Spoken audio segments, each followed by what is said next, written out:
दोनों पॉइंट हम साथ में समझने का प्रयास करेंगे। वर्गीकरण क्रमबद्धता की क्वालिटी किस एज में आती है, ये क्वेश्चन आता है तो आपका जवाब क्या होगा, मूर्त संक्रियात्मक अवस्था में आती है। क्या जवाब दोगे आप लोग, मूर्त संक्रियात्मक अवस्था में क्वालिटी आती है, ये पहला आपका आंसर होना चाहिए। अब आगे हम लोग चलते हैं, इसको थोड़ा समझाने का आपको हम प्रयास करते हैं विद द इमेज, है ना, क्योंकि इमेज से ज़्यादा आपको समझ में आता है, दैट इज़ वाई हमने इमेजेस ली हुई है। सबसे पहले आपको हम क्लासिफिकेशन वर्गीकरण यहाँ समझाने का प्रयास करते हैं। आइए देखिए, यहाँ पे जो क्लासिफिकेशन होता है या जो वर्गीकरण होता है, जिसे इंग्लिश में क्लासिफिकेशन, हिंदी में वर्गीकरण कह रहे हैं, क्या होता है, चीज़ों को सेपरेट कर पाना, उनके ग्रुप के अकॉर्डिंग उन्हें बांटना, अलग अलग कर पाना, ये चीज़ें होती है आपकी वर्गीकरण में।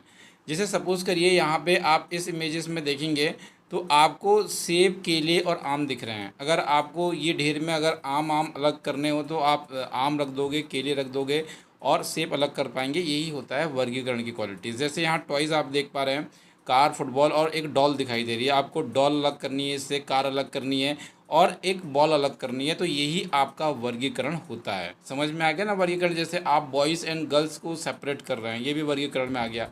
जैसे सपोज़ करिए आपके पास कुछ कॉइन्स दिए हुए हैं, क्या दिए हैं, कुछ कॉइन्स दिए हुए हैं, और ये कॉइन को आपको अलग करना है, तो ये भी आपका एक वर्गीकरण के अंतर्गत ही आता है, ध्यान रखिएगा। जैसे सपोज़ करिए कि आपको कुछ सिक्के मिलाकर दे दिए गए हैं ढेर में, 5 का, 10 का, 1 का, 2 का, 20 का, सबका मिला दिया गया है।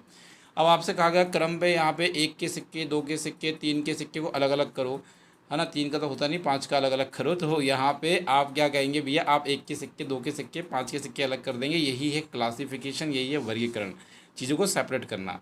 जैसे सपोज़ करिए कि आपको दाल में चावल मिलाकर दे दिया गया है और गेहूँ मिला के दे दिया गया है, और आपको कहा है कि चावल, गेहूँ, दाल अलग अलग कर दीजिए। यही है क्लासिफिकेशन, यही है वर्गीकरण। बात समझ में आ गई, मेरे हिसाब से आ गई होगी। अब हम दूसरे पॉइंट में चलते हैं, जिसे आप कहते हैं क्रमबद्धता।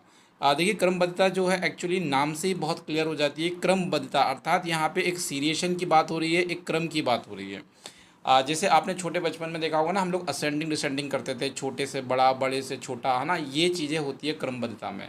जैसे सपोज़ करिए आपके पास कोई बॉल है, यहाँ पे दिख रही है ना, जैसे बॉल दिख रही है, तो बॉल को एक्चुअली आप छोटी बॉल, बड़ी बॉल और बड़ी बॉल और बड़ी बॉल, ये क्रम पे आप अरेंज कर रहे हैं।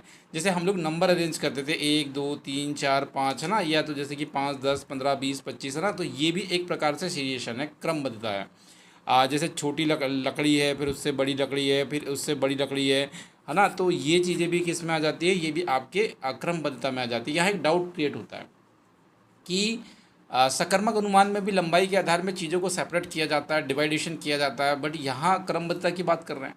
तो देखिए, क्रमबद्धता और सकर्मक अनुमान दोनों अलग चीज़ें हैं, क्योंकि क्रमबद्धता में आपको एक्चुअल अनुमान नहीं लगाना है। यहाँ पे आपको बड़ा छोटा, फिर बड़ा बड़ा बड़ा बड़ा बड़ा करना है।